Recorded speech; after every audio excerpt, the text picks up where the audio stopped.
Today, we're going to look at a simple idea with a surprisingly deep reflection, the idea that your favorite color might be a mirror, one that shows you not just what you love, but what you fear. We're diving into the chromatic mirror. So let's get right to it. The whole thing starts with one really fascinating question at the heart of a psychological test. What does your favorite color say about your deepest fear? Intrigued? Yeah, I thought so. The test begins right now, and the only rule here, don't overthink it. Seriously, just go with your gut.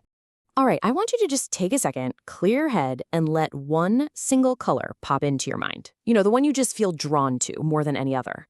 Maybe it's a vibrant, powerful red. Or maybe a calm, steady blue. What about a natural, grounding green?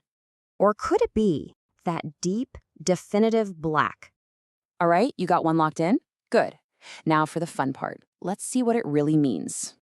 Okay, so now we get to decode this thing. Let's break down what your choice actually says about you, at least according to the principles of this test. All right, first up, if you picked black, this one's for you. So, according to this test, your deepest underlying fear is the fear of losing control. So why? What's the thinking behind that? Well, black is all about certainty, right? The absolute. It signals power, decisiveness. So if you're really drawn to that, it might suggest you have this deep need for order, and that often comes from a core fear of chaos, of the unknown. Okay, let's move on. What if you chose red? If you picked red, this test points to a core fear of insignificance, basically a fear of not mattering. So how does that connect? Well, think about red. It's the color of raw energy, passion. It grabs your attention, right? I mean, a stop sign, a red carpet, you can't ignore it. A preference for red can show a real desire to be seen, to make an impact. And that can really stem from this underlying fear of just being overlooked, of being ordinary. And finally, for this quick explainer, what about blue? What if that was your color? If blue is your go-to, then your deepest fear is likely the fear of confrontation. And this one really makes sense when you stop and think about it, right? Blue is it's the color of calm, of harmony. You think of a peaceful ocean or a clear sky.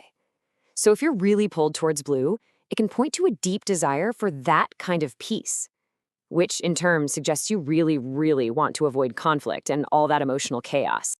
So, did that hit home for you? Whether it did or didn't, you're probably wondering, how does this even work? Like, where do these connections come from?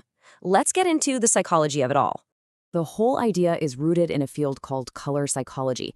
And really all that is the study of how colors influence our behavior, our moods, our emotions.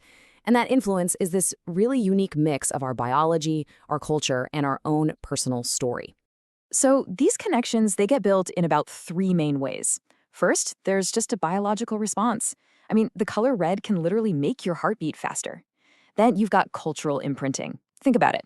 In one culture, white is for weddings. In another, it's for funerals. Big difference. And finally, there's your own personal experience. You know, the memories and feelings that only you have tied to a specific color. Okay, and this brings us to what is maybe the most important point of this whole thing. You've got to see this test as a reflection, not a verdict. Let's be super clear about what this really means for you. Look, this is not some kind of rigid scientific diagnosis, okay? It is not meant to slap a label on you and put you in a box. Not at all. The way to look at this is as a tool, a simple tool for self-reflection. Its only job is to be a starting point for your own curiosity, to make you ask, why? And just see what you find out about yourself when you do. And so that leaves us with just one last thought. Don't just leave this idea here when this is over. Take it with you. As you go about your day, start paying attention to the colors you're drawn to, in your clothes, in art, everywhere. And just ask yourself, what is the color of my fear?